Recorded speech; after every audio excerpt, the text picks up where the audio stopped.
Pardonner, nous avons tous déjà essayé. Plusieurs fois et de différentes manières. Mais nous avions mis tous nos efforts et pourtant, cela ne semble pas marcher. Cela me rappelle un jour où je voulais dévisser l'écrou d'une roue. J'y avais mis toutes mes forces et tous mes efforts sans succès. J'étais sûre que cet écrou devait avoir un sérieux problème, jusqu'à ce que je me rende compte que je tournais dans le mauvais sens. Au lieu de dévisser, je le vissais. Oui, je sais, c'est pas très malin. Si le pardon n'a pas encore vraiment marché pour vous, se pourrait-il que ce soit parce que nous avons essayé de la mauvaise manière, en dévissant à l'envers? Nous avons tous des idées préconçues sur le pardon. Des idées que nous ont transmises nos parents, notre culture, notre société, notre religion. Peut-être avons-nous confondu l'authentique pardon par l'un de ses substituts. Il est temps de nous pencher sur ce qu'est le pardon, et surtout sur ce qu'il n'est pas. Passons à la loupe quelques clichés qui causent tant de confusion et donnent une mauvaise représentation de ce qu'est réellement le vrai pardon. Pardonner, ce n'est pas oublier. Cette idée est le plus grand mythe sur le pardon, et certainement le plus destructeur. Si cela était vrai, il faudrait être amnésique pour pouvoir pleinement pardonner. Si quelque chose est important pour vous, si un événement vous a touché, a changé quelque chose dans votre vie, vous allez vous en rappeler. Le pardon n'efface pas votre mémoire. Le pardon n'est pas là pour supprimer ou nier une réalité. Le pardon, ce n'est pas du déni. Bien au contraire, le pardon nous aide à faire face à nos blessures.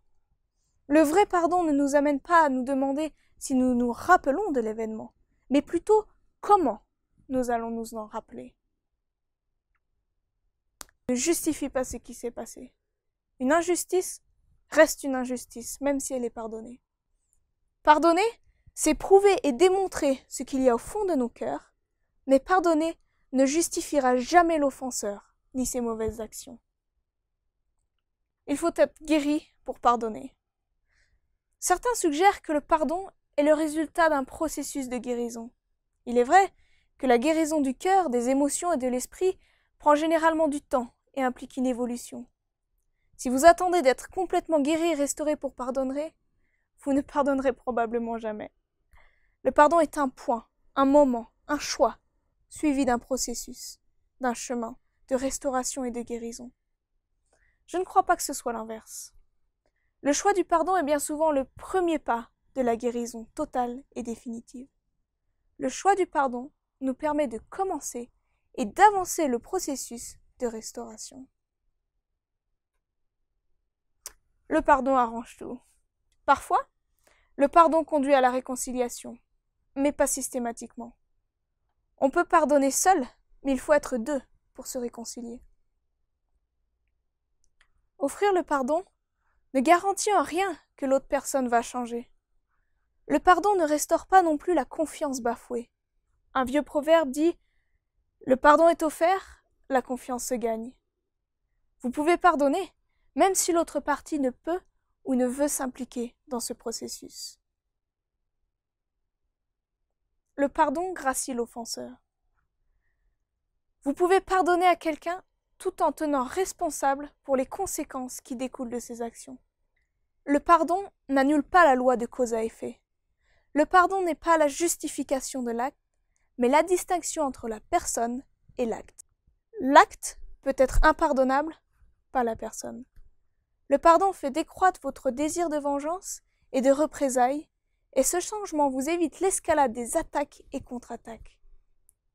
Celui que le pardon libère, ce n'est pas seulement votre offenseur, c'est surtout vous-même. Le pardon et les sentiments. Le choix du pardon ne provient pas de nos sentiments. Nos sentiments ne peuvent nous motiver, nous habiliter à pardonner. Le pardon est un choix. Bien souvent, nos sentiments ne le sont pas. Il est possible d'avoir pardonné à quelqu'un et pourtant d'avoir encore des pensées traversant notre esprit en complète contradiction avec la décision que nous venions de prendre. Le pardon n'est pas facile, mais le pardon est tout d'abord un choix, une démarche intellectuelle. Alors, si le pardon n'est pas oublier, cautionner, excuser, se réconcilier, tout arranger, nier la réalité, gracier? Alors, qu'est-ce que c'est?